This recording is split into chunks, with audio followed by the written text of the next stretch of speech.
지금 앞에 함께 해주신 그 패널 분들 먼저 소개하는 것으로 시작을 해보겠습니다. 지금 맨 좌측부터 정지훈 선생님, 정민기 관장님, 김현지 선생님 이렇게 계시는데요. 자기소개 간단하게 해주시면서 시작해보겠습니다. 네, 저는 전남대학교 호남학과에서 박사과정을 밟고 있는 정지윤이라고 합니다. 석사는 광주 여성영화제로 썼고요. 박사 과정에서는 영상물에서 비춰지는 호남, 그리고 그 영상물로 호남의 정체성을 표현할 수 있을 것이냐, 정체성을 생산할 수 있을 것이냐는 것에 대한 물음을 가지고 공부를 이어나가고 있습니다. 네, 반갑습니다. 저는 정민기라고 하고요. 현재 봉선동에 있는 광주광역시 청소년 문화의 집에서 일을 하고 있습니다. 청소년들과 함께 다양한 문화활동과 진로, 그래서 사회참여 활동을 하고 있는데요. 아마 오늘 오게 된 자리의 의미는 제가 청소년들과 영화를 제작한다기보다는 마을에서 영화를 가지고 주민들과 소통하는 작업들, 마을 영화제 뭐 이런 것들을 진행하고 있는 게 있어서 아마 초대받지 않았나 싶습니다. 반갑습니다. 안녕하세요. 청년 영화인 김현지고요. 현재 이제 프리랜서로 스토리보드 작가로 이제 활동하고 있습니다. 이렇게 좋은 기회에 이 자리에 오게 돼서 정말 감사합니다. 자, 이제 읽어주세요 이 영화. 이게 약간 제목이 희한하다 이런 생각하셨을 거예요. 영화는 보거나 듣거나 하는데 왜 읽어주세요일까? 그러니까 영화에 관한 이 행사를 이제 이렇게 기획하는 어떤 취지, 이걸 좀 공유하고 시작해 보려고 합니다. 잠결 전에 동화책 한 권을 집어들고 엄마 앞에 아이가 이렇게 찾아와서 이렇게 얘기를 합니다. 이거 읽어주세요. 이렇게 얘기를 하면 사실은 이야기가 궁금해서 그런 게 아닐 때가 많은 것 같거든요. 이미 딱 보면 책등도 달아져 있고 이렇게 끝에 얼마나 매만졌는지 끝도 이제 꼬부라져 있는 그런 책들 가지고 꼭 오거든요. 그러면 글씨는 못 읽어도 이미 책의 내용을 다 외우고 있는 아이들이라는 거죠. 그죠? 엄마랑 함께 같은 것을 보고 듣고 함께 읽고 싶은 아이의 마음에서 읽어주세요 이 말이 나오는 게 아닐까 이런 생각을 좀 해봤습니다. 그리고 조선 후기로 가보면 그 전기수라는 그 거리 이야기꾼이 있잖아요. 거기는 이미 장터라든가 이제 사람들이 많은 곳에서 이제 책을 읽어주는 사람인데 어떤 이야기를 하는 사람인데 한 곳에 그 많은 사람이 있지만 서로 연결돼서 뭉쳐있지는 않은 경우가 많은 것 같아요. 그러니까 우리 충량로에 지나가는 그런 거리의 대중들처럼. 그래서 이들을 구현의 기술로 한데 모이게 하고 보이지 않는 그런 상상의 공간으로 또 옮겨놓기도 하는 그런 인물이 이런 이야기꾼이었던 것 같습니다. 이제 이런 사람이 아니라 이야기의 대행자, TV가 텔레비전이 등장하면서는 또 어떠했냐.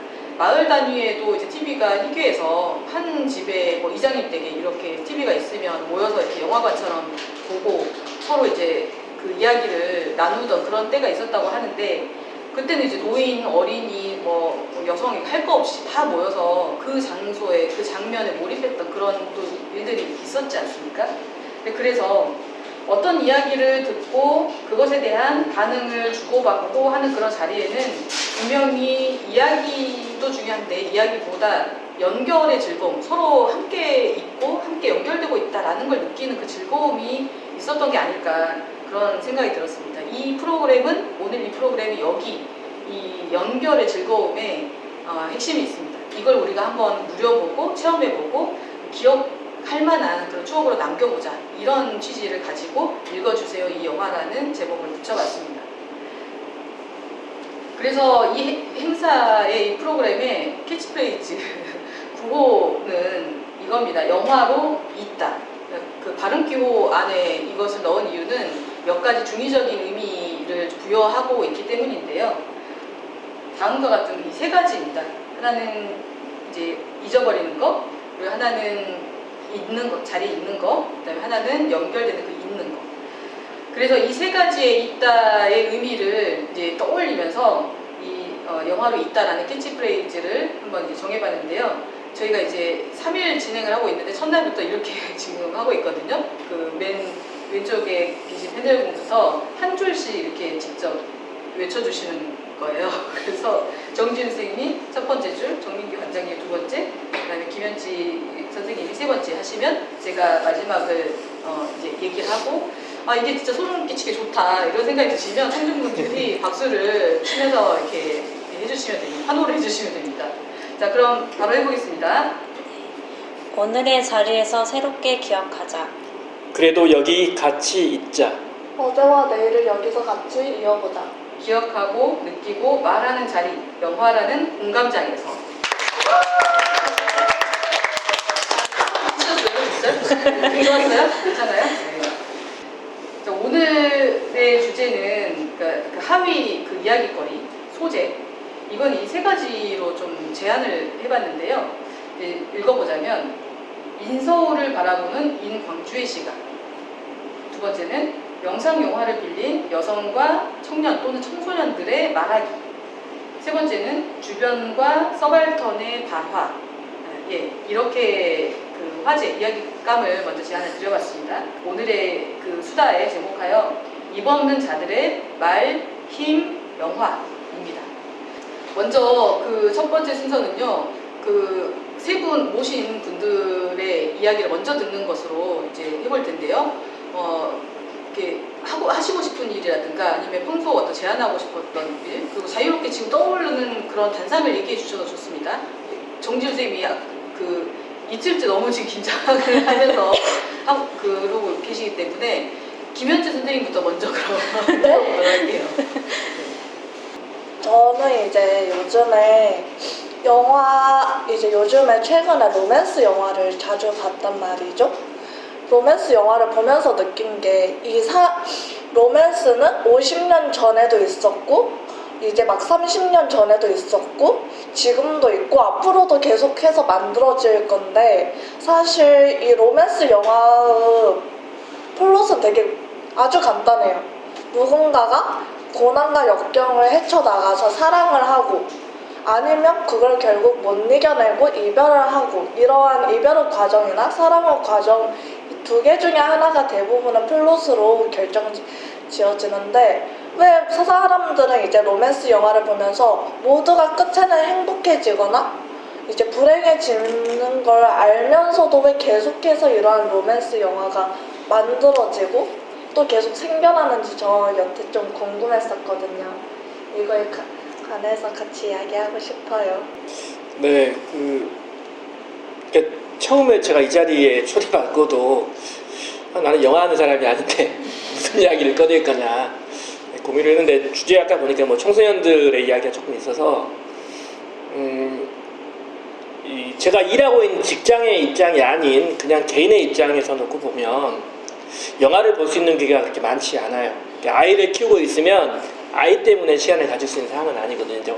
어느 정도 아이가 커 있는 상황에서는 실은 이제 습관이 잘 안 돼 있는 상황이 좀 돼버렸죠. 좀 조금 더 젊었을 때는 심야 영화 보는 게 취미였거든요. 혼자 보던 둘이 보던 가까이 있는 롯데시네마에 심야를 가장 많이 봤던 거고, 그거 보고 집에 돌아가는 길에 바람 쐬고 가는 그런 의미가 좀 좋았는데, 최근은 이제 아이들과 영화를 같이 봐야 되는 구조, 아이한테 호흡을 맞춰야 되는 상황, 그리고 그러다 보니 애니메이션을 볼 수밖에 없는 구조, 이런 것들이 좀 많이 됐던 거고, 아이들이 좀 커가니까 이제는 아이의 눈높이를 조금 더 올려서 드라마 또는 SF든 아니면 코미디든 액션이든 이제 조금 볼 수 있는 것들이 되는데, 최근에 느끼는 거는 아이와 세대감 차이 때문에 또 공감대를 찾기는 어려운 이런 것들이 좀 있어요. 그래서 영화를 보는 게 쉽지 않다라는 것들을 많이 겪고 있는데, 그러다 보니까 영화를 보는 방식이 극장이 아닌 컴퓨터로 볼 수밖에 없는 구조, 이런 것들이 좀 있고, 넷플릭스를 가장 많이 보고 있는 것 같아서 요즘에 이런 것들을 좀 느끼는 거고요. 저는 청소년들과 만나는 현장에서, 그리고 또는 지역 주민과 만나는 현장에서 자주 하고 있는 게 마을 영화제라고 하는 것들을 해요. 그러니까 영화를 마을 영화제를 시작하게 됐던 계기가 앞서 설명하셨던 것처럼 과거에는 동네에 TV 한 대 있었기 때문에 동네에 가장 터줏대감 집에 모여가지고 다 그 마당에서 함께 여름에 또 그 집에서 마련해주는 수박 먹으면서 영화 보고 이랬던 기억들, 그런 것들이 도심으로 끌어오는 방식들이 뭘까, 뭐 이런 고민해서 마을 공터, 마을 공원 이런 데서 같이 영화 보고, 영화만 보기에는 뭔가 밋밋하니까 준비하는 주최단체에서 팝콘이랑 간단한 음식들도 좀 제공하면서 마을 주민과 좀 소통하는 방식들, 이러면 좋겠다, 이런 것들을 많이 하고 있는 과정이죠. 그런데 영화가 중요하진 않아요. 막상 보면 그냥 아이들은 거기 와서 떠들고 노는 게 중요한 거고, 영화제를 청소년들을 위해서 만들고 초등학생들 위해서 만들었는데 아이들은 한 10분 20분 집중하고 그 다음부터는 뛰어다니고 놀죠. 막 놀고 이때다 하고 저녁에 놀 수 있는 과정들, 친구들. 다만 그 시간이 부모님들이 조금 더 볼 수 있는 영화들이지 않을까 해서 영화를 난이도를 낮추긴 하지만 정작 어른들이 좀 더 영화에 집중을 하고 대상인 청소년들은 끼리끼리 친구와 손잡고 놀고 맛있는 야식 밖에서 먹고 뭐 이런 느낌들이 많이 가져서 최근에 영화를 하는 그런 의미는 그냥 좀 가볍게 동네 사람들하고 영화를 본다? 뭐 이런 것들이 좀 있는 것 같고요. 나아가서는 영화를 선정하는 과정에서는 뭐랄까 안 어려운 영화 집중을 좀 해야 되니까, 그리고 가급적이면 영어가 아니면 좋겠다. 자막이 안 들어가는 게 좀 좋고, 그리고 뭐 단체인 입장에서는 조금 더 의미 부여할 수 있는 주제를 담아낼 수 있는 영화 이런 것들을 많이 보여주는 작업들 하고 있어요. 그래서 영화를 뭐 아주 의미 있게 접근하기보다는 저희 좀 영화를 계기 교육의 일환으로 영화가 주고 있는 메시지를 지역에 있는 청소년들 또 주민들이 조금 보고 사고를 같이 하면 좋겠다, 뭔가 문제인식을 느끼면 좋겠다, 이런 것들을 조금 더 담아내려고 마을영화제 이런 것들 좀 진행하고 있는 상황이기도 합니다. 저는 요즘에 그 다양성 영화를 많이 보고 싶다는 생각은 많았는데 이거를 잘 계속해서 볼 수 있을까에 대한 의문이 생겼었어요. 그 이유가 그 지역 영화제나 영화 제작 같은 것들이 좀 힘들어지고 있다는 걸 좀 몸소 느끼고 있는 것 같아서 이 다양성 그리고 지역을 담은 그런 이야기들이 계속해서 만들어질 수 있을 것인가에 대한 좀 두려움을 담은 좀 고민들이 많이 생겼어서 이런 다양성 있는 영화들이 계속 생겨나고 유지될 수 있으려면 어떻게 해야 될 것인가를 좀 오늘 이야기 나눠보고 싶었습니다. 제가 어느 날부터 공동동에 그런 그 공원 있잖아요. 네, 공동동 쪽에 공원이었나요? 네. 거기에서 그 축제처럼 무슨 대동 한마당 같은 그런 모습을 봤어요. 그 대학에서 하던 축제의 어떤 형태처럼 일상에 그게 있는 걸 보고 되게 놀라웠는데, 어떤 느낌이냐면 영화제나 이런 축제이긴 한데 그 예전에 대보름굿 하는 듯한 느낌? 아까 말씀도 하셨지만 애들은 놀고 누군가는 같이 뭐 술 한잔이나 못한 이야기 수다 나누면서 여기에 이런 사람들도 있었구나라는 것도 보게 되고, 아파트 안에만 살고 있었던 그런 삶을 조금 광장에서 함께 좀 풀어내면서 공감한다고 할까요? 그래서 이런 게 누가 이런 것들을 관해하는 건가 이런 생각들을 했는데, 아마 그러니까 어떻게 이런 행사들을 기획하고 이렇게 구상하고 실천하게 되셨는지 계기 같은 게 좀 궁금하더라고요. 그 봉선동에서 처음 출발한 건 아니고요. 그러니까 제가 원래 개인적으로는 그 학교를 다니는 시점에 교수님하고 뭐 작업했던 게 하나 있는데, 제가 대학을 다니면서 사회복지와 영화라고 하는 고민을 좀 했던 것이 있어요. 그러니까 즉 우리 그러니까 사회복지를 저는 전공을 했는데 사회복지를 영화를 통해서 읽어내는 방법이 뭐가 있을까? 그랬죠. 그러니까 대중영화 안에서 사회복지사의 시선에서는 좀 다르게 해석할 수 있지 않을까, 이런 것들을 고민하던 시점이 있어요. 그래서 아이러니하게 그 고민을 교수님하고 이야기하다가 그 다음부터 교수님이 그걸 레포트화 시키시는 거죠. 네. 아마 지금까지도 지금 그렇게 되고 있는 걸 알고 있는데, 그래서 그 사람들, 그러니까 즉 이 시선을 좀 달리해보는 작업들을 해보면 좋겠다. 그리고 시선을 통해서 우리 사회를 읽어내는 것들이 필요한데, 즉 영화 감독 또는 영화 제작자의 입장에서 메시지를 전달한다면 읽는 사람은 또 다른 관점을 읽어낼 수 있지 않겠냐 싶어서 사회복지를 영화로 읽어내는 작업들. 근데 지금은 이제 뭐 사회복지 영화제 이런 것도 존재하고 있지만, 그래서 대학 안에서 재학생들과 후배들과 뭐 학교 안에서 영화제 뭐 이런 걸 진행해 본 적도 있었는데요. 졸업하고 이제 현장인 일터로 나오면서 처음 출발했던 게 제가 일했던 곳이 농성동에 있는 공간이에요. 그래서 농성동이 구도심이기도 하고 아파트보다는 골목 위에 저희 살아있는, 지금은 좀 달라지긴 했지만 2000년 초반에 좀 그런 게 있어서 농성동에 보면 농성동에 광장이 있어요. 농성광장 공원 같이. 그쪽에서 처음으로 이제 영화나 축제를 진행했던 게 있죠. 그때는 꼭 영화제뿐만 아니라 일종의 마을 축제, 청소년들이 가지고 있는 또는 지역민들이 가지고 있는 이런 우리 사회의 좀 공동체성의 복원 이런 메시지를 가지고, 그래서 그 당시에 했던 게 뭐 돗자리 축제 이런 거였어요. 그러니까 마을에 돗자리 깔고 좀 놀자, 골목을 아이들이 이어커 끌고 다니면서 놀이터화 시키자, 뭐 이런 것들을 프로젝트를 했었는데, 그 과정 중에 하나로 농성동에서 이제 영화 상영 같은 걸 했었죠. 아까 앞서 얘기했던 것처럼 대형 뭐 아시바로 스크린 만들어 설치하고 프로젝터로 저녁에 연결하고, 영화만 보기에는 밋밋하니까 뭔가 좀 메시지 있는 프로그램들, 영화 관련된 체험 프로그램도 돌리고, 아이들하고 그냥 삼삼오오 마실 나오는 부모님들 모습들 뭐 이런 것들로 시작을 했던 게 2000년, 2005년 정도부터 아마 시작했던 것 같고요. 뭐 그전에도 이제 그런 작은 움직임이 있었고, 봉선동에 오면서는 제가 이제 2019년부터 봉선동에서 일을 하고 있는데, 실은 저희가 방금 말했던 그런 작은 축제는 저희뿐만 아니라 광주 곳곳에서 이루어지긴 해요. 청소년 어울림마당 또는 청소년들이 수련관이나 문화의 집이 진행하는 작은 축제 프로그램은 그렇게 진행하고 있는데, 아마도 영화 상영회를 하는 경우는 드물긴 해요. 영화를 실내에서는 하지 실외에서는 하지 않는데, 이유는 영화는 저녁에 해야 되잖아요. 저녁에 하려면 퇴근을 못 하잖아요. 네. 끝나고 치워야 되잖아요. 그러니까 저희 스태프들도 그러는데, 영화를 빨리 틀어도 7시 전에 틀기 어렵거든요. 그렇잖아요. 좀 어두워지면 6시 반 정도 틀어지는데, 그러면은 2시간짜리 영화 보면 9시, 정리하면 10시, 11시. 그러니까 이제 안 하고 싶은 행사일 수밖에 없겠죠. 그래서 다른 데가 잘 안 하는데, 저희는 이제 뭐 저희 의미로는 어쨌든 영화를 통해서 우리가 청소년들하고 만나는데 그들의 부모님들하고도 만나는 작업이 좀 필요하지 않겠냐라는 고민이 있어서, 또 청소년 기관에서 일하고 있지만 청소년만 있는 게 아니고 지역 주민들이 있고 학부모들이 함께 호흡해줘 뭔가 바뀔 수 있는 가능성들이 보이기 때문에 그런 작업을 좀 해보자라고 해서 마을영화제를 시작하게 됐던 거고, 마을영화제 안에서 영화 상영으로는 잘 호객이 안 돼요. 아시겠지만. 그래서 미리 호객을 하기 위해서는 다양한 부대 프로그램을 좀 유지해야 되는데, 단순히 뭐 여기서도 하고 저기서 하는 체험 프로그램보다는 영화를 상영하는 제목, 그 내용에 맞는 컨텐츠를 최대한 좀 구성을 해서 이런 것들을 좀 만들려고 하고 있고요. 그래서 제가 그동안 계속 해왔던 영화의 패턴들은 광주다 보니까 5월 달에는 5.18을 주제로 한 영화 상영을 좀 하죠. 시민들에게, 아이들에게 5월을 통해서 5월의 영화를 통해서 5월의 의미를 좀 전달하고, 별거 아니지만 그 안에서 뭔가 조금 느낄 수 있었으면 좋겠다.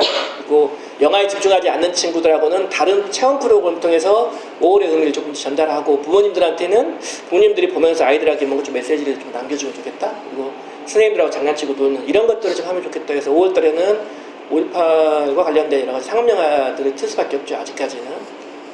그렇게 하고, 올해는 저희가 그래서 5월 관련돼서는 뭐 작년에 택시 운전사를 듣고 올해는 화려한 휴가를 틀었어요. 그래서 이유는 영화 택시 운전사가 주는 의미보다는 화려한 휴가가 전체 과정을 좀 볼 수 있는 메시지 이런 것들이 좀 있겠다 싶어서 그런 걸 틀었고요. 작년하고 올해 제가 매년 가을에 하고 있는 영화 마을영화제는 안전을 주제로 한 영화를 해요. 원래 저희가 있는 봉선동이 저희가 만든 건 아닌데 안심마을이라는 마을의 테마가 있어요. 그러니까 노인과 아이들이 안심하고 다닐 수 있는, 살 수 있는 마을이다, 이런 테마가 있어서 기왕이면 안심마을의 주제에 맞는 마을영화제를 좀 갖는 게 어떨까 싶어서 안전을 주제로 한 영화를 했고요. 그 이유는 아시겠지만 세월호 이후에 우리 사회가 갖고 있는 문제로 광주에서 워낙 큰 사건 사고들이 발생했죠. 학동에서 그리고 이제 광천동에서 있었기 때문에 그런 문제인식들을 다시금 좀 보여줄 필요가 있겠다 싶어서 안전 관련된 영화를 좀 상영하는 걸로 하고, 응급키트 만드는 작업들 또는 아이들 재난가방 쌓는 뭐 이런 체험들 이런 것들도 진행을 하고 있었고요. 올해는 안전 관련된 고민 중에서 이제 괴물로 아주 오래된 영화일 수 있지만, 이유는 뭐 아시겠지만 오염수 문제로 좀 시끄러웠던 상황에 실제 그 영화가 나왔던 당시에 페놀 문제로 오염수 문제로 나왔던 것들을 다시금 상기하면서 최근에 일본과의 관계 안에서 우리나라가 갖고 있는 의미들 이런 것들을 영화로 조금 알게 우리 좀 뿌려보면 어떨까 조금 관심 갖고 환경에 대한 문제를 좀 가져보면 어떨까 이런 고민을 가지고 영화 상영회를 주제에 맞게 내용에 맞게 진행하고 있는 상황인 거죠. 네. 이게 그 정말 귀가 그 솔깃했던 게 지점이 그냥 영화를 보고 감상하는 것은 요즘에 손안의 TV에서 다 할 수가 있는데 영화를 빌려서 학부모 그다음에 뭐 선생님 그 마을 주민들 어떤 그 기관의 어떤 이 사업을 기획하시는 분들 이런 모든 분들이 한 자리에서 만날 수가 있는 거잖아요. 그런 자리를 굉장히 다양한 어떤 부대 행사를 곁들여 가면서 만들어내는 게 다채롭다. 그 연결을 하게끔 하는 아주 좋은 정말 그 말랑말랑한 그런 방법이 되겠다라고 생각이 들고 그걸 실천하고 실현하고 계신 분이라서 이렇게 마음이 많이 갑니다. 귀가 많이 가고요. 저는 이 스토리보드 작가라고 하나요? 영화의 작업의 일부로서 스토리보드 작업에 대한 간단한 소개를 잠깐 듣고 어떤 것들에 대한 작업을 좀 해보셨는지 좀 듣고 싶습니다. 약간 스토리보드라는 것이 영화 내에서는 좀 생소하다고 느껴질 수 있는데 쉽게 생각해서 애니메이션을 만들기 전에도 저희가 간단하게 스케치로 어떤 방향성으로 이 캐릭터를 움직이고 어떤 연출을 하고 그것을 미리 쭉 그림으로 한 컷 한 컷 그려요.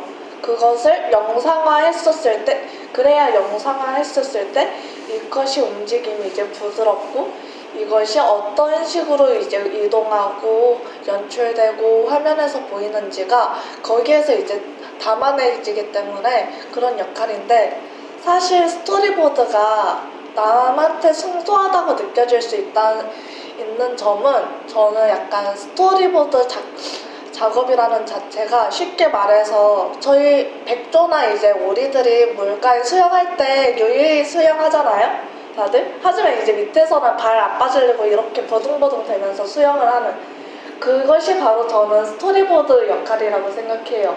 그 전에 감독들 이제 단순히 연출 감독뿐만이 아니라 편집 감독, 뭐 촬영 감독 이러한 다양한 감독들이 의견을 수합해서 이것이 어떤 한 컷이 만들어지는 것이 보통 영화 한 장면이잖아요. 이것들이 수합하려면 이제 그 의견들을 들어서 이미지화를 해야 하는 건데 그것이 이제 스토리보드 역할이라고 생각하시면 쉬울 것 같습니다. 저희가 이제 작업을 하는 과정에서 되게 타이트하게 일정이 잡히는 바람에 급하게 이제 그림을 제가 하루 이틀 내외로 40컷, 50컷을 이제 그림을 그려야 했던 때가 있었는데 그렇게 될 경우에서는 제가 이제 모든 의견을 수용해서 그림을 담아내야 하는데 그 의견을 수용할 수 있는 상황 여건이 어려워지잖아요. 그럴 경우에서는 이제 스토리보드 작가가 직접 개인 판단 재량하에 대략적인 이미지를 짜서 이것이 여러분한테 어떻게 느껴집니까? 접하면 이 컷에서는 이 부분으로 수정이 들어갔으면 좋겠어요. 아니면 이 컷에서는 이런 식으로 연출을 바꿔서 이 부분 파트를 다른 방향으로 카메라 연출을 잡아야 할 것 같아요. 하면 이제 거기에서 의견을 수합해서 수정을 하는 경우도 있어요. 이게 첫날 그 강수희 선생님과 그 한재석 관장님 그 오셨을 때 이야기 들어보면 강소희 선생님은 시나리오 쓰시고 전체 이제 연출이나 감독까지 다 하시고 한재석 관장님이 그 당시에 90년대에 이제 내가 그 배우로 이렇게 활동을 했다 이렇게 얘기하셨잖아요. 근데 그때 말씀은 거의 시나리오 쓴 사람이 정권을 가진다. 이렇게 그래서 나 같은 사람은 배우 이렇게 연기하라 그러면 하고 기다리려면 기다리고 배고프면 그냥 담배나 주고 이렇게 한다. 뭐 이렇게 얘기를 하셨는데 들어보니까 완전히 협업이에요. 그러니까 정말 하나하나의 역할을 가진 분들이 다 같이 어떤 결과물을 예상하면서 어떤 제안해야 되고 서로 이걸 조율하고 뭐 이렇게 하는 게 굉장히 적극적인 참여를 요구하는 거네요. 제가 그냥 생각해왔던 감독 중심, 뭐 작가 중심 이게 아닌 것 같아요. 정말 그 중요한 어떤 회의의 어떤 중심의 자료를 마련하는 그런 역할을 하시는 것 같고 그렇습니다. 아까 그 사랑에 관한 어떤 그 이야기, 나누고 싶은 이야기 있다고 하셨잖아요. 네. 그거 더 좀 듣고 싶은데요. 저는 여태 이제 로맨스 영화들은 왜 내용들이 다 비슷한데 볼 때마다 새로운 여운이 느껴지는가가 늘 궁금했거든요. 모든 결론적으로 이 감정은 모두가 다 공유를 하고 있고 모두가 한 번쯤 느껴봤고 모두가 이런 이별을 해보고 사랑을 해보고 이런 과정을 거치면서 이제 그것들이 작품화되고 또 이게 상영이 되고 그걸 이 작품도 보고 저 작품도 보고 이러면서 이 정도면 이 영화에 대해서 이 장르에 대해서 대충 다 플롯도 파악했고 다 내용도 아는데 왜 볼 때마다 새롭지라는 느낌을 저는 이제 늘 받아서 정말 이 감정이란 것은 질리지 않는 걸까? 저는 이제 그렇게 생각이 들었거든요. 거기에 대해서 이야기 나눠보고 싶어요. 청중들과 우리 함께 이야기해보고 싶은 그런 주제를 제안해 주신 거네요. 네. 예전에 어떤 제 후배는 그리고 그 얘기를 나중에 다른 그 학생분들한테도 또 들은 적이 있는데 아무리 경험해도 익숙해지지 않는 감정이 그 이별의 슬픔이라고 하더라고요. 그러니까 연인 말고라도 그러니까 부모의 죽음이든 뭐 같이 살아가는 반려동물의 죽음이든 그거는 아무리 여러 번 겪어도 익숙해지지가 않더라 이런 얘기를 하던데 그게 지금 김현지 선생님은 로맨스?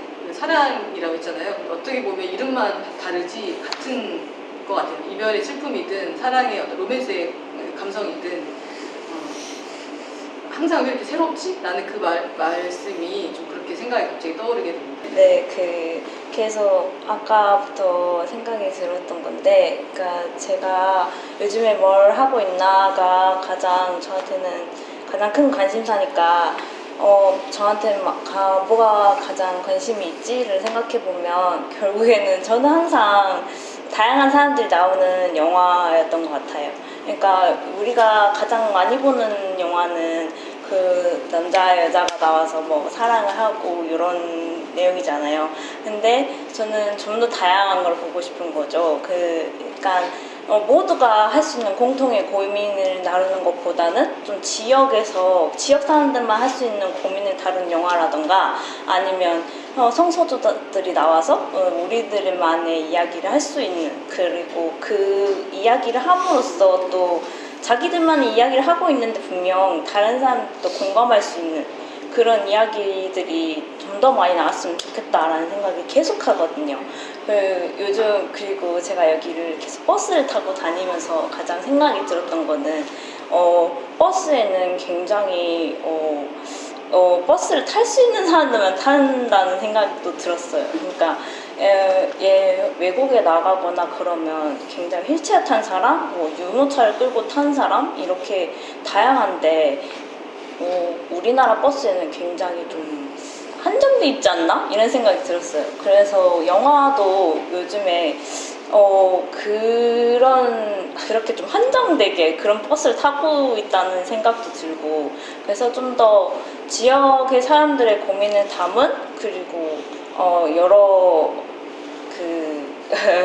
고민을 담은 그런 영화들을 좀 더 많이 보고 싶다는 생각이 들어서 오늘 그런 영화를 보셨다면 또 공유를 또 하고 싶고, 그리고 아까 김인재 선생님이 말씀해 주셨는데 그런 게 클리셰잖아요. 그런 내용들이 반복되는데도 계속 사랑받을 수 있는 이유는 또 뭘까? 그걸 또 생각하다 보면 이런 저희가 특정 고민을 담은 그런 영화에서도 그런 걸 차용하면 또 더 사랑을 받을 수 있지 않을까라는 생각이 들기도 했고요. 그래서 이 클리셰가 사랑받을 수 있는 이유가 뭘까가 더 궁금해졌던 것 같아요. 이 이야기를 들으면서. 아까 들으면서 그 버스 얘기 하셨잖아요. 근데 진짜 어떤 곳에 어떤 정류장 쪽에서는 차가 이렇게 오면 이렇게 천천히 내가 이제 타볼까 하고 자리를 천천히 잡으면서 누가 이렇게 어떤 나이 든 분이 계시나 아니면 누가 먼저 나보다 앞서 가나 이거를 약간 보면서 양보를 해가는 정류장 그쪽이 있고 그런 지역이 있고, 어떤 곳에서는 이 짐을 내가 여기 빨리 실지 않으면 나는 지금 탈 수가 없다라는 어떤 긴장감에 막 그냥 제치고 이렇게 타는 그런 분들이 있고 그러더라고요. 그러니까 정말 저도 버스를 안 타고 다닌 지가 어느덧 이렇게 어느 순간 오래됐다가 나중에 차를 이렇게 맡기면서 잠깐 버스를 탔는데 그때 제가 내가 공감이라는 것을 감성을 연구하고 공감할 수 있는 어떤 방법에 대해서 계속 구상하고 이렇게 하는데 나는 정작 내가 같이 살아가는 사람들하고 같이 있는 일이 얼마나 됐지 이런 생각이 들면서 그 버스를 타면서 그 생각이 아까 비슷한 그런 생각이 들면서 한 1년 이렇게 그 버스를 타고 다닌 적이 있었어요. 그러니까 그러면 정말 삶의 감각이 달라지더라고요. 그러니까 사람 보이진 않지만 직접 같이 안 살지만 같이 길을 가고 같이 식당에서 밥을 먹고 하는 그런 일상을 경험하는 것만으로도 그 새로운 감성을 배우게 되는 그런 게 있더라고요. 정지훈 선생님은 그런 부분에 마음을 이렇게 두고 내가 보려고 하고 하는 그런 그 의욕이 있다는 게, 동기가 있다는 게 이렇게 되게 좋은 것 같습니다. 그러니까 이런 분들이 연구를 해야 되지 않을까 이런 생각도 들고, 예, 그렇습니다. 저는 비교적 택시도 쉽게 탈 수 있고 약간 짐도 쉽게 옮길 수 있고 그리고 걸어가는 것도 선택지가 많은 사람들이잖아요. 근데 저 같은 사람들은 그 버스를 탈 수밖에 없는 사람들의 삶을 모르는 거잖아요. 그래서 저는 옛날엔 그런 생각도 했거든요. 그러니까 유모차를 많이 붐비는 시간에 유모차를 아기를 안고 탈 수밖에 없는 사람들의 삶을 이해할 수는 없었어가지고 근데 제가 생각하기에는 그런 사람들이 그 영화를 통해서 그런 것들을 많이 알 수 있지 않나. 만약에 성소수자의 이야기는 저는 잘 모르지만 그런 사람들의 이야기를 들으면 제가 이해하고 그리고 조금이라도 이해하고 그리고 조심할 수도 있고 같이 융합될 수도 있잖아요. 그런데 영화의 힘이 좀 많이 있다고 생각이 들어서 또 이야기를 드리고 싶었어요. 저 궁금했던 점들에 대해서 이야기를 직접 듣게 되는 기회가 되기도 하고 아무도 묻지 않았는데 내가 말을 해서 표현할 수 있는 기회가 되기도 하는 거네요, 영화가. 그 다음 이제 이야기를 나눠보겠습니다. 저희 이 프로그램이 이 여러 그 행사에 관심을 가져주시는 그런 분들의 영화에 관련된 다양한 질문들을 사전에 수집하는 것으로 이렇게 시작을 했었어요. 약 한 달 정도 전부터 이렇게 시작을 했었는데 그래서 구글폼 질문지를 활용해서 이제 그 신1980이라는 우리 공주 지역 국립영화 관련한 지역 영화 관련한 잡지인데 무료로 이제 사이트에서 열람이 되고 있거든요. 지금 제가 띄워놓은 이 광주 독립영화관의 이 한 편에 신1980이라고 이렇게 사이트가 이제 준비가 되어 있고 이쪽에서 창간호부터 최근 14호까지 발행된 이 지역 그 영화 잡지를 무료로 이제 보실 수가 있습니다. 그래서 이것을 보고 살펴보시면서 이제 궁금한 점들, 기사라든가 여러 이제 기고문들의 종류도 다양해요. 여러 인터뷰나 영화 평론이라든가 다양한 것들이 있는데 거기에 대한 어떤 궁금한 점들을 질문을 받거나 이 잡지에 관련이 없더라도 그냥 궁금한 점들, 이야기하고 싶은 점들을 사전에 이제 질문을 좀 받으면서 수집을 해봤는데요. 30여 명 가까운 분들이 이렇게 질문을 해주셨습니다. 그래서 많은 퍼센티지는 이 신680은 아니지만 나누고 싶은 이야기가 있다 이런 얘기를 많이 해주셨고 주로 20대 그리고 여성분들이 더 많이 응답을 해주셨다는 것을 좀 확인할 수가 있었습니다. 그래서 이 질문에 대한 이제 그 이야기를 좀 중심으로 수다를 나눠볼 텐데 여기 현장에 계신 그 청중분들의 질문을 더 우선적으로 한번 듣고 이야기 나눠보도록 할게요. 이제 오늘 읽어주세요. 이 영화의 주제가 입 없는 자들을 밝힌 영화라는 내용이었잖아요. 이제 입 없는 자들이라는 말 그대로 세상에는 이제 다수, 그러니까 그 일반적인 표준으로 여겨지는 공주가 있고 그리고 이제 표준으로 여겨지지 못하는 공주, 즉 소수자들이 있어요. 그래서 이제 이 소수자들 역시 자신들의 의견 혹은 자신들의 불편함 혹은 이런 것들을 표현할 수 있는 방식 중 하나가 바로 영화라고 생각을 하거든요. 근데 저는 이제 요즘 소수자들에 대한 영화가 많이 제작이 된다는 건 알고는 있었지만 실제로 그 영화들을 막상 정말 잘 알고 있냐 혹은 그런 영화를 많이 봤냐 하면 그건 정말 아니에요. 왜냐면 찾아봐도 잘 안 보이기도 하고. 그래서 혹시 이제 패널분들 중께서는 여기에 나왔던 그 지역에 관련된 것, 혹은 여성에 관련된 것, 혹은 청소년에 관련된 것, 이런 이제 이런 범주뿐만 아니라 뭐 이제 몸이 불편하신 분들, 혹은 뭐 다른 여러 소수자 범주들의 다른 영화에 대해서 잘 알고 계시는지 궁금해가지고 그거에 대해서 여쭤보고 싶었어요. 혹시 알고 계시다면 추천해 주시고 큰 영화가 있는지도요. 이런 질문이 들어올 것 같았어요. 그래서 어떤 영화를 추천해드릴지 이런 생각을 예상 질문이에요? 예상 질문? 네. 그래서 어떤 질문을 들을까, 어떤 답변을 할까 계속 생각하다가 네, 저는 굉장히 우울한 영화도 좋아하지만 발랄한 영화도 굉장히 좋아해요. 그래서 항상 추천을 좀 해드리자면 본론으로 들어가서 추천을 좀 해드리자면 걷기양이라고 이렇게 첫 번째로 우리나라 최초로 만들어진 여성 청소년 영화래요. 그래서 이게 청소년 영화는 대체로 많잖아요. 많기도 많고. 그런데 여성 청소년 영화가 이게 처음이라고 하는 거에 대해서 저는 되게 충격적이었거든요. 그래서 이걸 봤는데 그 내용도 되게 충격적인 거예요. 굉장히 여성 청소년으로서 무언가를 해야 돼, 뭐 어떻게 해야 돼가 아니라, 그러니까 이렇게 살면 돼도 있고, 그냥 꿈 필요 없어라고 하는 것도 되게 재치 있고, 그 주인공은 결국에는 그 경보를 잘해서 경보 대회까지 나가게 되거든요. 그러면 저희가 생각하기에 되게 경보왕이 돼서 어떤 대회에서 무슨 되게 상을 받고 이렇게 하는 그런 결말을 생각하잖아요. 근데 결국에 이 주인공은 그냥 탐험가가 되거든요, 나중에. 그래서 그런 예상치 못한 그런 그 결말도 되게 신선했고, 제가 이런 여성 청소년 때 이런 영화를 만나지 못했다는 거에 대해서 되게 아쉬움도 컸고, 그래서 저는 이런 부류의 영화들을 되게 좋아해요. 그래서 이런 영화도 좋아하고, 일본에 또 근데 이런 여성 청소년 영화가 굉장히 많아요. 뭐 썸머 필름을 타고도 굉장히 재밌고요. 그리고 그 방과후 소다먹기 좋은 날 제가 최근에 봤는데 굉장히 재밌더라고요. 근데 이런 두 영화의 특징은 여성 3명이 나와요.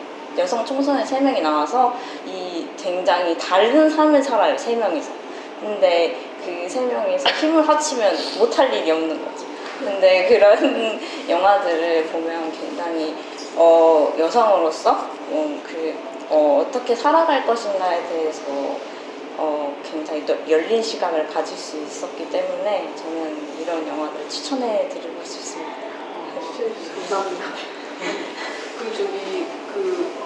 정지훈 선생님 말고도 혹시 추천해 주시고 싶은 뭐 서바이벌, 그러니까 청소년들이 좋아하는 영화라든가 청소년들 다룬 영화라든가 혹시 그런 거 있을까요? 조윤기 팀장님?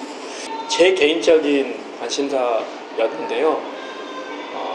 제가 아까 그 사회복지와 영화제 이런 이야기 했었잖아요. 그걸 계기로 영화 시사회를 한번 진행했던 적이 있어요. 지금은 사라진 신동아극장에서 진행했는 게 아마 2001년도에 지금 봉태규가 주연 배우 나왔던 눈물이라고 하는 영화였어요. 임상수 감독이 아마 감독을 했던 걸로 기억이 돼요. 4명의 주인공, 남자 2명, 여자 2명의 주인공이 있었고, 그 중에 한 명은 광주 출신의 여학생이 주인공이었어요. 봉태규와 그 다음에 여자 배우 한 명이 있는데 갑자기 이름 생각이 안 나는데요. 비행 청소년들의 이야기를 다뤘던 거였어요. 그래서 저거를 제가 이제 졸업하고 사회복지라고 하는 접근으로 청소년들에 대한 상업영화에서 뭐가 좀 있을까. 왜냐면은 다큐멘터리 이런 걸로는 잘 안 보잖아요. 영화 상영을 하거나. 그거는 뭐 아무리 좋은 주제를 가지고 만들더라도 상업적 또는 배우가 누구냐에 따라서 현재 우리 한국 사회에서 보여지는 현실은 영화의 흥행도 또 영화의 관심도가 달라지는 거여서 당시에 이제 뭐 그런 다 신인이었기 때문에 그런 의미는 없고 아마 감독만 오히려 유명했던 사람이었던 거라. 다만 청소년들의 비행, 그러니까 저것조차도 문화의 시선으로 다르게 봐야 되는데 뭐 이런 식의 고민이 좀 있었던 시절이라 저거를 그 서울 이 제작사와 어떤 관계를 정리해가지고 시사회를 그 신동극장에서 했던 기억이 좀 있어서 저거를 그 이후로도 계속 청소년들 비행 관련돼서는 재집공을 하고 뭐 또 잘 알고 있는 상업영화는 완득이라는 영화라든지 뭐 이런 영화들을 많이 이야기하는데요. 최근에는 실은 저 또한 성소수자와 관련된 영화를 찾아보려고 해도 실은 잘 안 보이죠.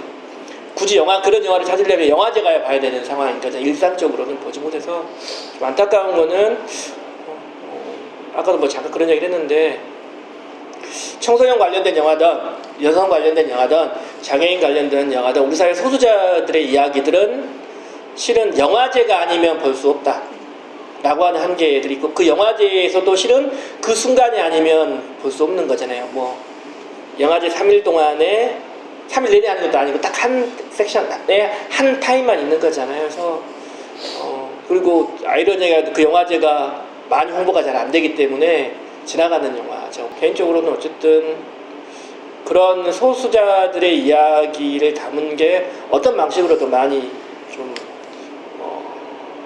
노출됐으면 좋겠다 이야기들이 그런 안타까움이 좀 있는 것 같아요. 아까 말씀하셨던 그 5월 영화들도 사실 그 일종의 소수자 있잖아요. 그러니까 그러니까 그 화려한 휴가에서도 계속 반복해서 나오는 게 우리는 폭도가 아니다. 이런 항변과 같은 그게 계속 이제 여러 번 나오고 그게 마지막에 각인이 되다시피 하거든요. 그러니까 수도권 중심 그리고 어떤 정치적인 중심과 주변의 논리로 생각해 봤을 때는 이 광주와 5월의 어떤 그 실상을 담은 그리고 혹은 그런 어떤 그 당사자들의 감성을 담은 영화들이 일종의 그런 소수자들의 어떤 그 시각을 보여준 영화가 아닐까 이런 생각도 들고 그 다음에 젠더성에 관련해서 그러니까 성적 소수자 그 성적인 측면에서의 소수자의 이야기를 하려면 저는 브루크백 마운틴이라는 영화를 빼놓을 수 없을 것 같다 이런 생각도 들어요. 혹시 보셨나요? 처음 들으셨나요? 이 두 사람이 연인으로 이렇게 이제 등장하는 그런 영화인데 친구가 이거를 추천을 해주는 거예요. 근데 그 추천해줘서 이제 봤는데 보고 나서 너무 이렇게 화가 나는 거예요. 그래서 제가 그렇게 화가 날 이유가 있었을까 저도 좀 궁금하긴 한데 이걸 나한테 추천해준 이유가 뭐야? 막 이렇게 화를 낼 정도로 추천을 한 친구한테 이제 화를 냈거든요. 그러니까 왜냐면 저는 이 영화를 볼 때, 그러니까 그 친구의 말이, 아니, 그 성을 떼고, 젠더성을 떼고, 한 두 인간의 어떤 사랑 이야기로 봐봐라. 그러면 너무 아름답고 감동적이고, 그렇지 않냐, 이렇게 얘기를 했는데, 저는 그 상황에서 뭐만 보게 됐냐면, 여기에서 그 앤 해서웨이, 이 여성 그 배우가 이 히스레저의 아내로 나오거든요. 그러니까 자기 아내를 평생 속이는 거예요. 진짜 평생 속이고 결혼도 하고 맞죠? 이 부부가 여기가 맞죠? 제가 뭐 바꿔서 말한 거 아니죠? 그리고 심지어 그러니까 자기 진짜 사랑하는 이 그 연인이 나중에 계속 나는 왜 뒤에서 이렇게 사랑을 해야 되는지에 대해서 굉장히 좀 슬퍼하고 결국은 그 사회적인 어떤 억압, 폭력성, 진짜로 폭력 이거에 의해서 사망을 하게 되는 과정에 이르는데 그 과정에서 자기 연인도 지켜주지 못하고 그러니까 자기 가정도 지키지 못하는데 그걸 표명해서 뭔가 조율하거나 하는 그런 용기를 내지도 못하는 이게 너무 이렇게 화가 나고 정말 배신감이 이렇게 느껴지고 그러는 거예요. 근데 이게 어쩌면 전 나중에 생각할 때 이 영화가 미러링을 경험하게 하는 거라고 생각을 했거든요. 그러니까 이렇게 그러니까 그걸 똑같이 성을 바꿔서 생각을 해보면 진짜 그 사랑으로 인해서 사람들을 배신하고 그렇게 할 수밖에 배신을 하는 것처럼 어떻게 이렇게 만들어질 수밖에 없는 어떤 소통의 구조 이게 얼마나 사람들을 많이 힘들게 하고 이렇게 여러 사람을 억압하는 것인지 한번 느껴봐 이렇게 얘기하는 것 같더라고요. 이 영화가 그러니까 단지 이렇게 성별을 남녀 이렇게 사랑해야 되냐 남남 여여 이걸 인정해야 되냐 이걸 떠나서 어떻게 사회가 사람의 어떤 자율적인 어떤 만남과 어떤 그 사랑의 어떤 교감의 과정을 억압할 수 있고 그로 인해서 굉장히 어떤 그 비인간적인 어떤 분노감을 만들어낼 수 있는가 이걸 좀 체험하게 해주는 그런 영화인 것 같더라고요. 그래서 저는 그런 소수자들의 어떤 반화의 어떤 억압적인 상황이라든가 이런 것들을 체험하고 싶다면 이런 이 영화는 정말 추천하고 싶습니다. 네. 전 되게 엄청 유명하다고 생각을 했었거든요. 그 타오르는 여인의 초상 찍으신 그 감독님 작품들이 저는 다 너무 좋았어요. 그 감독님이 표현하시는 게 너무 잔잔하면서도 되게 어느새 보면은 막 물속 한가운데 있는 처음에 발문박 적셨는데 영화를 보면 볼수록 딱 이렇게 있는. 그래서 저는 그 감독님이 찍으신 게 되게 좋더라고요. 많은 추천 괜찮으신가요? 참고가 되셨나요? 네. 저도 참고해놓고 나중에 좀 봐야 될 것 같다는 생각이 드는데요. 예, 이어서 이제 또 다른 질문들. 혹시 그냥 단순히 어떤 영화가 가장 좋다, 나쁘다를 떠나서 가장 다른 분들과 같이 이야기해보고 싶은 영화가 있으신지 좀 그게 궁금합니다. 네. 단순히 가장 좋다, 싫다를 넘어서 이 영화에 대한 뭐 내용이라든지 그런 거에 관해서 혹은 이제 뭐 스토리보드 말씀하셨던 것처럼 제작 과정이나 그런 것에 관해서 다른 분들과 이 영화에 관해서는 꼭 얘기해보고 싶다. 혹시 그런 점이 있으신지 좀 궁금합니다. 우리 한 번씩 다 얘기해 볼까요? 그 질문 이런 영화 같이 얘기해 보고 싶다. 네. 저부터 얘기하면 인터스텔라하고 곡성 저는 네. 너무 이렇게 해석이 분분할 수 있고 이해되지 않는 장면 이런 게 많은 거. 이거 질문 제가 썼거든요. 곡성. 해석의 의견이 분분했던 영화 곡성. 여기서 인상 깊었던 대사. 이 못이 중어디 이거 마지막에 그 딸이 하는 말이잖아요. 대체 뭐가 중요하다고 얘기하고 싶었던 걸까? 저는 이거 얘기 같이 해보고 싶었어요. 하여간 저는 곡성하고 인터스텔라의 여러 이제 기술적인 면이라든가 이런 것들 좀 얘기하고 싶었습니다. 어떠세요? 저는 영화 가타카를 되게 좋아하는데요. 영화 가타카가 이제 저는 SF 장르 중에서도 특히 이제 물론 배경이 모두에 뭐 사이버펑크고 발달된 기술이고 뭐 전부 다 모든 사람들이 하늘을 막 로봇 날아다니고 이런 세계 속에서도 어떠한 인간미를 찾는 그런 이야기들을 좋아해요. 그래서 이제 자꾸 친구가 너 이 영화 무조건 좋아할 거야 하고 추천해준 영화가 가타카였는데 이 가타카 이제 줄거리를 혹시 다들 아시나요? 아니요? 가타카 줄거리가 이제 쉽게 뭐냐면 우생학이라는 주제를 다루고 있어요. 이제 생명과학 쪽의 이야기인데 그래서 모두가 이제 아기를 이제 직접적으로 출산을 안 하고 혹시 아이가 이제 어떤 지능 쪽으로 발달하셨으면 좋겠습니다. 하면 이제 이쪽으로 발달했으면 좋겠고요. 신체 조건도 이 정도에 맞춰졌으면 좋겠고요. 이런 식으로 아이가 커스텀해서 만들어져서 세상에 나와요. 근데 이제 그렇게 되면 저희의 입장에서 아이가 태어나는 것은 어떤 과정을 거쳐야 돼요?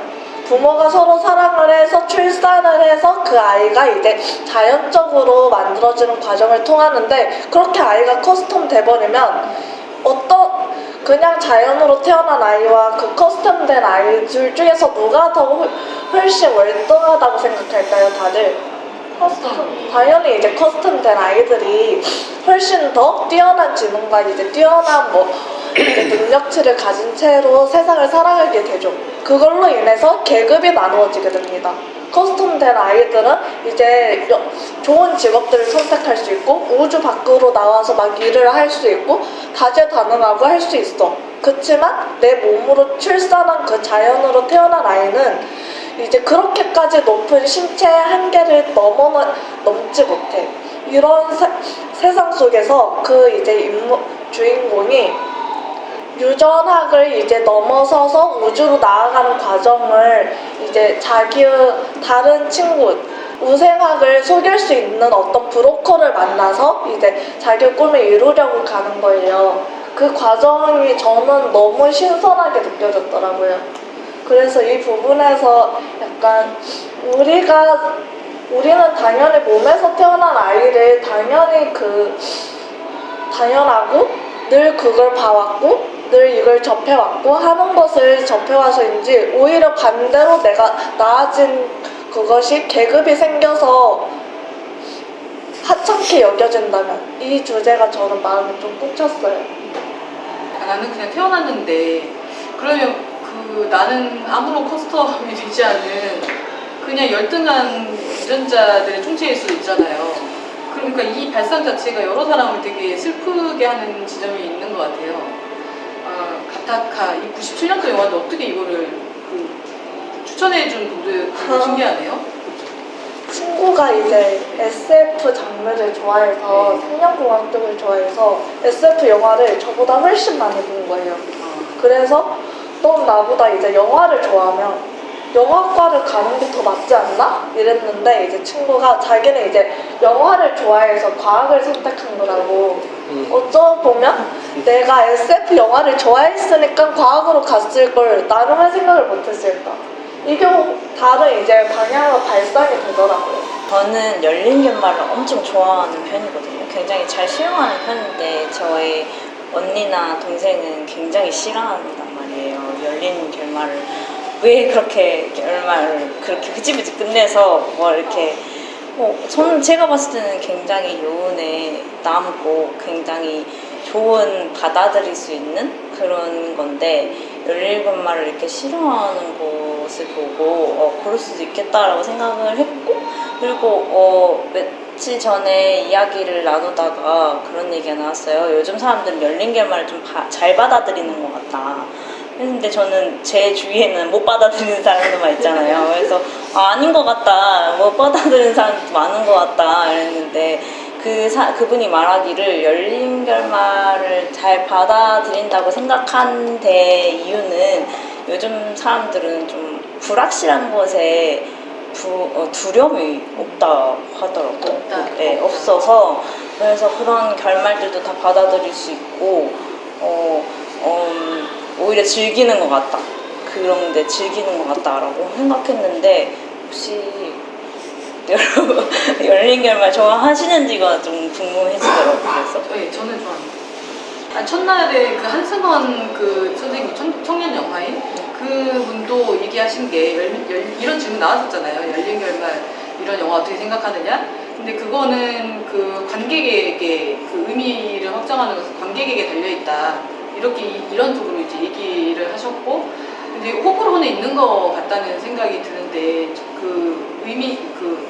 윤수환 감독님도 어제 얘기하신 게 정말 아마추어 감독들, 그러니까 영화를 제작할 때 아마추어들은 이걸 딱 설득하고 확실하게 의미가 전달되는지를 스스로 확인하려는 데 집중을 하는데 사실 영화는 여러 그 상징들을 어떻게 해석하느냐 이걸 즐기는 거다 이런 쪽에 얘기를 하셨잖아요.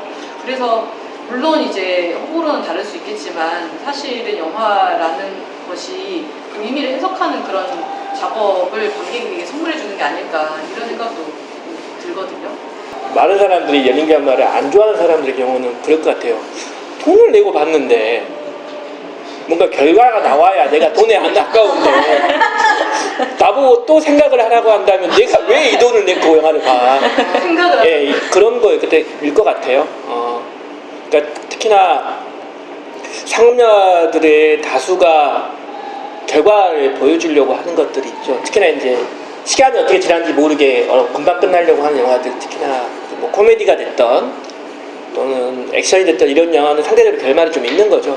그 이유는 그 순간에 집중하는 데 중심을 두는 것 같고, 그러지 않는 영화는 제가 이제 영화를 만드는 사람은 아니기 때문에 다르겠지만 아마 그 드라마적 요소가 들어가던 약간의 다큐멘터리 요소가 들어가던 그것들을 이제 그 받아들인 입장에서 자기 해석을 좀 해봐라 이런 의도일 것 같은데, 아마 제가 이제 청소년들하고 만나면서도 그러거든요. 갈려요. 그러니까 아이들은 영화를 보는 이유가 단순하거든요. 그러니까 영화에 광적으로 대는 친구들은 사고하고 싶은 생각을 하는 거죠. 영화를 만드는 친구들이나 아니면 즐기는 친구들인데, 어쩌다 보는 친구들은 영화는 그 순간에 집중하는 거인 거죠. 그러면 내가 사고하기보다는 내가 이 돈을 냈으니까 이 돈을 나한테 즐김을 줘야 되는 거. 그래야 영화를 볼 만한 가치가 있지 않는가. 뭐 이렇게 하는 친구들이 훨씬 더 많은 것 같아요. 그건 아이들 보고. 근데 최근에 애니메이션이나 이런 것들 봐도 결론을 주긴 하지만은 사고를 많이 하게 하죠. 뭐 다르게 해석하면 세계관에 대한 이야기를 많이 하게 하는 과정들인 것 같아서 돈을 냈으니까 돈을 뽑아야 되는 거 아니냐 싶으면 그렇게 되는 거죠. 그러지 않을까. 저는 그 영화 트랜스포팅이라는 이완 맥그리거가 주연으로 연기한 작품이고요. 네. 그 영화는 저는 그 주인공이 되게 인상 깊더라고요. 근데 약간 저랑 약간은 막 닮아있다라는 생각도 들었고, 왜냐면 어쨌든 이 사회를 어떻게 살아가야 되느냐에 대한 근본적인 어떤 불안 요소를 우리 지금 현 세대의 선배님들이 다 갖고 있다고 저는 생각이 들었어요. 그래서 지금 저희 대한민국도 요즘 마약 성동국이 아닌 시대니까 그래서 되게 이 영화에 많이 끌렸던 것 같아요. 그렇습니다. 지역별의 그러니까 인석을 인 광주의 시각차라든가 그리고 영화를 통해서 어떤 시각 간의 변화, 뭐랄까 소통 이거를 이룰 수 있는 어떤 가능성 이런 것에 대해서 좀 여쭙고 싶어요. 글쎄 저는 광주나 서울이나 똑같다고 생각이 들었습니다. 자기가 어떻게 생각하고 있느냐에 따라서 달라지는 거죠. 그래서 저는 광주랑 서울이랑 같이 협업을 하는 그런 작업을 통해서 이렇게 연결이 충분히 이어져 있다고 저는 생각이 들거든요. 실제로 지금 제가 다른 단편 영화의 스텝으로 일하고 있는데 거기서 미술 감독이나 어떤 연기 배우장들을 서울에서 섭외해가지고 이렇게 같이 소통을 하면서 작업을 하고 있어요. 그런 게 많이 알려지지 않기도 하고 사실 잘 별로 없기도 하고 좀 힘든 작업이 될 수도 있겠는데 근데 저는 개인적인 생각으로는 그냥 생각하는 거에 따라서 달라지고 그냥 마음 맞는 사람들만 있으면은 서울이든 광주든 영화를 찍는 거는 그렇게 큰 어떤 차이가 있는 것 같지 않다. 그냥 정말 그 정보의 차이일 뿐이지.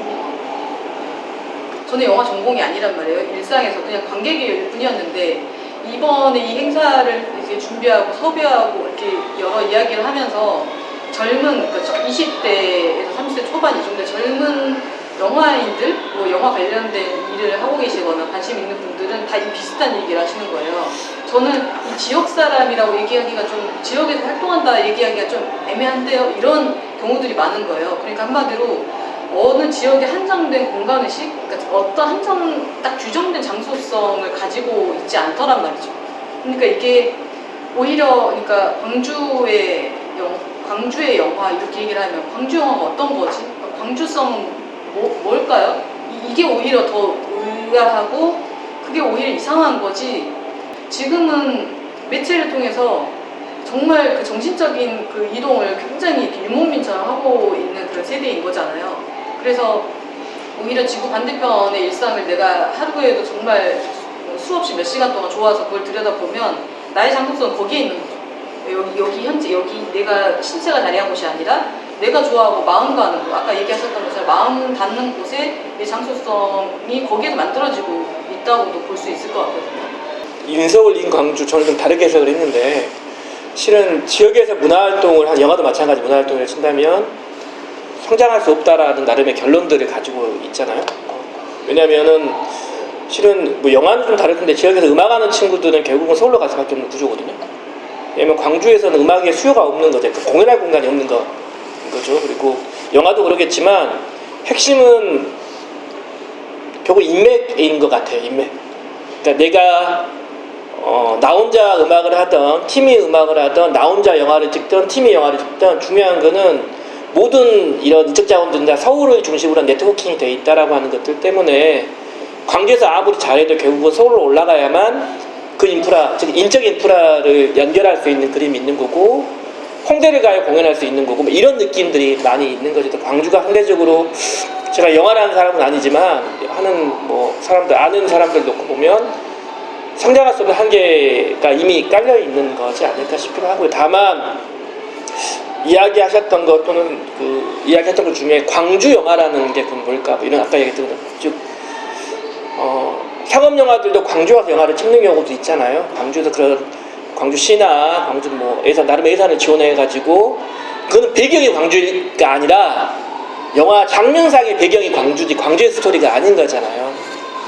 그렇게 놓고 보면 우리 사회에서 지역을 주제로 한 영화가 실제 몇 개 있을까? 뭐 무양, 곡소 이렇게 이제 영화적 제목 또는 배경이 명확한 영화는 실은 찾기 거의 어려울 거다. 촬영지를 좀 이렇게 찾다가 광주의 한 공간을 촬영하러 오는 거지 그런 것들은 없겠다라는 느낌을 많이 갖는데 인서울 인광주도 그런 맥락에서 보면 결국은 광주에서 영화하는 사람들이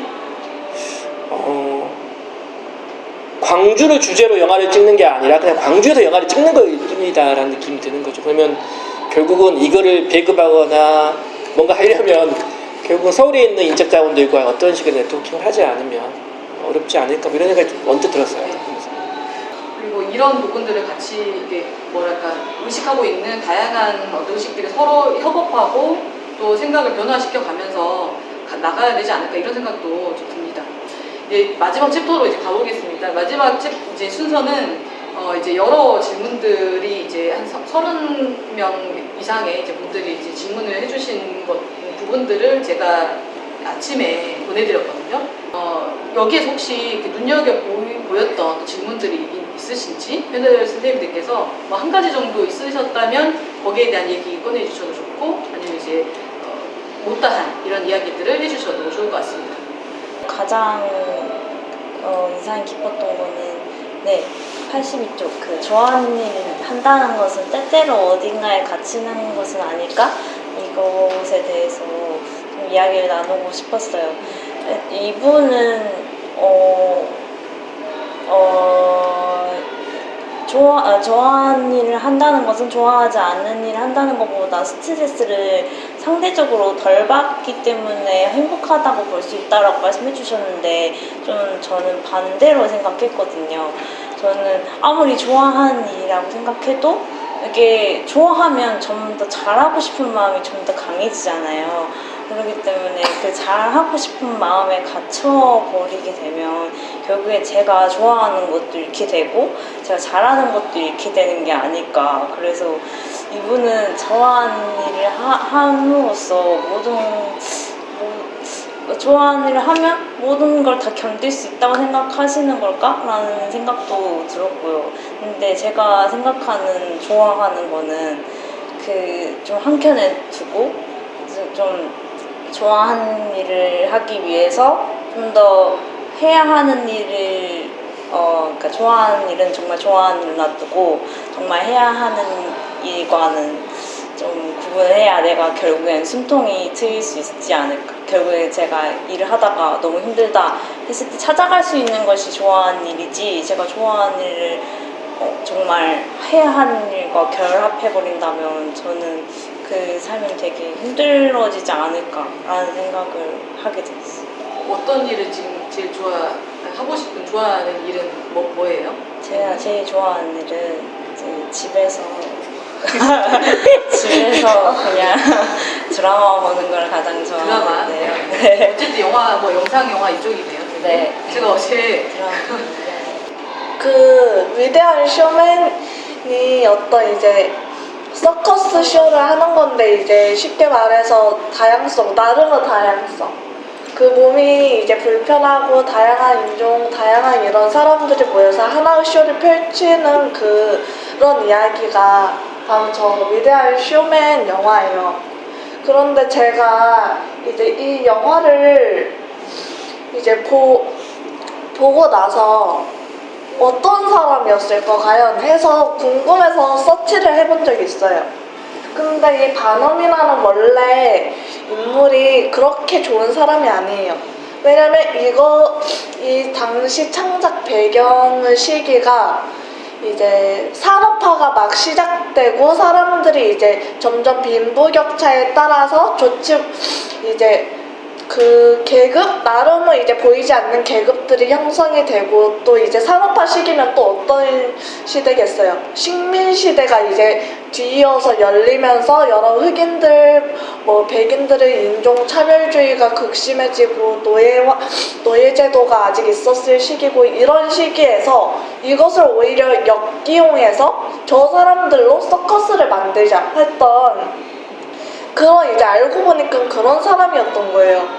그래서 이렇게 되면 이 영화는 미화된 인물이 되게 되는 거잖아요. 그래서 제가 영화를 보면서 이 인물이 이 자체의 이야기가 영화적이게 만들고 그리고 어떤 사람들한테 울림을 주고 영화는 결국 좋든 나쁘든 사람들한테 울림을 주는 장르니까요.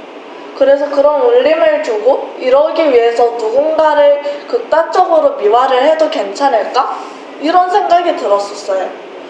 그러니까 이제 저희가 실사가 아니죠. 그 실제로 있는 이야기를 가지고 가서 이야기를 구성을 할 때 이제 결국에는 이걸 관객들이 끌어들여야 하고 관객들이 어떤 자극을 받고 관객들이 흥미를 있어야 하니까 이야기에 살을 붙이고 해서 이제 실제 이야기를 보태서 그 픽션들도 보태서 이제 나오게 되잖아요. 거기에 대해서 이제 관객들이 괴리감을 느끼거나 이러지 않을까 저는 늘 궁금했었거든요.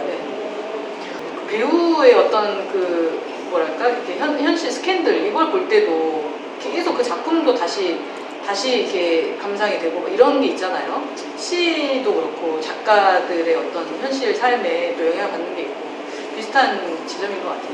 예. 관장님 혹시 열심히 보고 있는데 무슨 이야기를 해야 되지? 네. 이 생각이 들어요. 아직도. 네. 왜냐하면 너무 심도 있는 질문이다.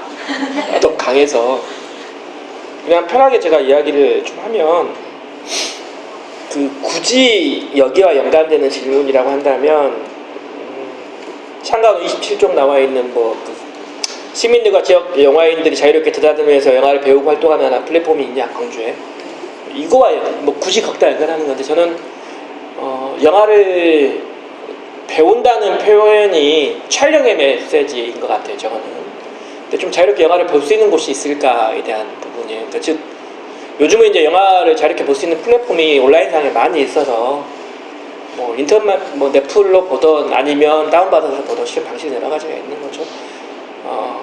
근데 저는 한때 유행했던 거죠. 광주 시네마테크가 있냐 이런 거죠. 지금 최근에 광주 드림에서 조대영 선생님의 이야기로 비디오를 전시할 수 있는 것, 즉 본인이 기증하니까 이걸 자유롭게 볼 수 있는 공간이 있을까 이런 것들이 있는 거죠. 그래서 저는 개인적으로 느끼는 거라고 한다면 저희도 문득문득 과거 영화를 다시 보고 싶어지는 경우들이 있는 거죠. 근데 실은 온라인에서 볼 수 없는 경우들이 많이 있죠. 넷플릭스를 봐도 실은 안 보이는 영화들이 존재하는 거고 운 좋게 다운을 받아서 볼 수 있으면 다행인데 그러지 않는 영화들이 많아서 저는 이제 저 질문을 들으면서 광주에 그냥 비디오 VHS도 좋다. 자유롭게 영화를 볼 수 있는 공간이 있으면 어떨까? 광주 영상진흥원이 있는데 왜 광주의 홍보의 수단으로서 상업영화를 지원하는 촬영을 지원하는 이런 예산을 쓰는 것도 만만치 않게 있는데 그냥 광주에 영화를 좋아하는 사람들이 영화를 볼 수 있는 영화 박물관이 됐다. 이런 방식의 시네마테크가 있어서 촬영을 떠나서 또 실은 영화를 촬영하시는 분들의 입장에서도 어떤 나름의 계기가 됐던 영화들이 존재하는 거잖아요. 그런 것들 다시 볼 수 있는 공간들이 있으면 좋겠다. 이런 생각들을 좀 하게 되는 것 같고요. 다른 이야기를 하나 더 하자면, 그러니까 진짜 광주를 내용으로 담을 수 있는 영화가 있을까에 대한 것들인 거죠. 그러니까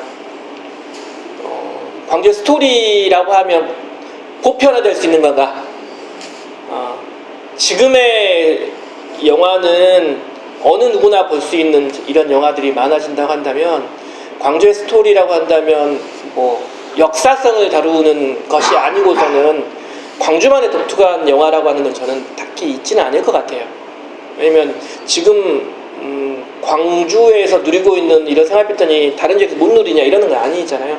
다만 광주가 가지고 있었던 전통, 역사 이런 문화들의 경우는 타 지역이 갖고 있지 않기 때문에 광주니까 5.18 영화가 나올 수 있는 거고 제주니까 4.3 이야기 나올 수 있는 거지만 그러지 않는다고 한다면 실은 잘 다루기는 어려울 것 같아요. 광주의 또 어떤 사회적 사건들 지금 다큐멘터리를 만드시는 감독님들의 경우는 광주에서 있었던 또는 사람들의 삶의 이야기 중에 노동 현장의 이야기든 뭐 투쟁 현장이든 이런 이야기를 다루는 경우는 있겠지만 실은 그거는 다큐멘터리에서 가치는 존재하지만 상업적 가치로는 아직까지는 어려운 것들인 거잖아요. 그래서 그런 면에서 과연 다뤄질 수 있을까라는 좀 안타까움이 있어서 저는 오히려 저 부분에서 그래도 광주 또는 저와 관련돼서 광주를 어떤 식으로 담아냈던 드라마, 아까 드라마 이야기도 나오더라고요. 광주를 다뤘던 드라마는 있느냐 면 실은 배경으로 나왔던 거지 그 실제 모티브로 나왔던 건 별로 없을 거라 판단되는데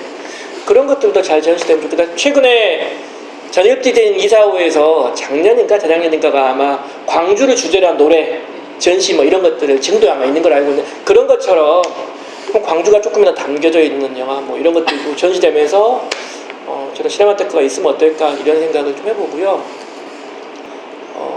또 하나는 10대 청소년들이 영화 작업하는 친구들이 있어요. 아까 앞에 또 그런 질문이 있긴 하던데 근데 광주에서 가장 많이 영화 작업하는 친구들은 동그라미라고 하는 시청자 미디어센터 소속된 동아리 친구들이에요. 이 친구들이 촬영 활동도 하고 나름대로 영화를 만들어내고 아마 오늘 같은 영화제도 출품하고 하고 있는데 지금 그러지 않고서는 영화를 하는 친구들이 이렇게 많지 않아요. 그리고 저희 같은 시설의 경우에도 한때는 저희 같은 공간에서 영화 촬영을 하는 거나 막 동아리가 운영이 됐거든요. 근데 지금은 잘 안 해요. 왜냐하면 저희는 장비가 있지 않거든요. 시청자 미디어센터에 장비가 있으니까 아이들은 영화 장비는 다 거기서 써서 미디어센터가 더 집중화되어 있는데 실은 몇 년만 하더라도 영화 하던 친구도 있었죠. 지금 아마 밑에 있는 그 청소년 영화제를 진행했던 맥지 청소년 사회교육원이 실은 광주 최초의 영화 동아리를 운영했던 팀이 가 있어요. 추라라고 하는 청소년 영화 제작단 추라라고 했던 아마 이름이 맞을 겁니다. 이 친구들이 맥지 청소년 사회교육원에 소속이 돼서 거기서 영화를 촬영했던 거고 한때 이제 한국 사회를 시끄럽게 했던 너희가 중딩을 아느냐라고 하는 영화 요 이야기와 관련돼서 같이 시사회도 하고 있었는데 거기 있던 친구들이 처음 출발한 게 지금 청소년 영화제가 제가 알고 있거든요. 그때 그 작업하셨던 분은 시청자 미디어센터에 들어가서 뭐 또 다른 작업도 하고 계시긴 하는데 그래서 그런 면에서 청소년들이든 또는 뭐 청년들이든 자유롭게 영화를 보고 또 영화를 할 수 있는 시네마테크가 조금 더 지역 예산을 어떤 방식으로든 만들어서 운영될 수 있으면 좋겠다 뭐 이런 생각을 좀 해보는 것 같습니다. 이제 이렇게 세 번째 챕터까지 모든 순서가 다 마무리가 됐습니다. 참여해주신 그 선생님들의 이제 소감 그 말씀을 해주시면 감사하겠습니다. 처음에 너무 긴장해서 말도 잘 안 나오고 떨리고 긴장해서 같은 말 또 여러 번 반복하고 그랬었는데 이제 시간이 지나면서 사람들이랑 나도 이런 생각을 했었는데 싶었던 부분도 많았고 이제 그런 부분들이 내가 왜 아까 거기에서 더 말을 못했을까 이런 생각도 이제 끝나가니까 들고 이래서 약간 재밌으면서도 아쉬운 것도 있고 그랬습니다. 충장축제 안에서 이런 행사를 진행하는 게 좀 색다르다는 느낌이 들어요. 그리고 좀 아쉬운 거는 많은 분들이 함께 있으면 더 좋은데 실은 뭐 청소년들도 마찬가지 시험기가 실은 또는 더 좋은 볼거리들이 밖에 산재되어 있잖아요. 그리고 어렵고 딱딱하다는 느낌들이 있으면 더욱더 힘들지 않을까 싶어요. 그래서 그럼에도 불구하고 오늘뿐만 아니라 3일 동안 행사를 했다라고 하는 걸 놓고 보면 어쨌든 광주에서 영화와 관련된 고민하시는 분들 또 영화를 좋아하는 분들이 뭐 자유롭게 이야기를 나눌 수 있는 자리가 만들어졌다라고 하는 것만으로 저는 의미 있는 자리일 거라 보고요. 오늘 자리가 나름의 계기가 돼서 실제 영화를 좋아하고 영화를 만드시는 분들이 어떠한 방식으로든 소통할 수 있는 장들이 더 많이 열렸으면 좋겠다 뭐 이런 생각을 해봅니다. 네, 저도 이렇게 계속 생각날 것 같아요. 이 순간이 계속 생각나면서 한동안은 거기서 그런 말을 했어야 했는데 계속 생각날 것 같고 입을 덮으면서 생각날 것 같고 그런데 처음에 제가 그 지역성을 담은 영화에 대해서 막 되게 고민하고 있다고 했는데 오늘 시간을 겪으면서 굉장히 더 현실적인 고민을 더 안게 된 것 같고요. 그래서 제가 더 어디로 가야 될 것인가에 대해서 생각하는 시간이 되었던 것 같고, 그리고 앞으로도 이런 자리가 있다면 이렇게 주저하지 않고, 그러니까 제가 좋아하는 영화들 주인공들처럼, 그러니까 저는 어떤 순간에 있어서 항상 주저하는 게 심했거든요. 그래서 그런 주저하는 시간들을 좀 줄인다면 이런 순간들을 더 많이 겪게 될 테니까 이런 자리에 많이 참여하고 싶고 그 자리에서 이런 많은 분들과 이야기하는 자리도 많이 하고 싶다는 생각을 하게 되었습니다. 감사합니다.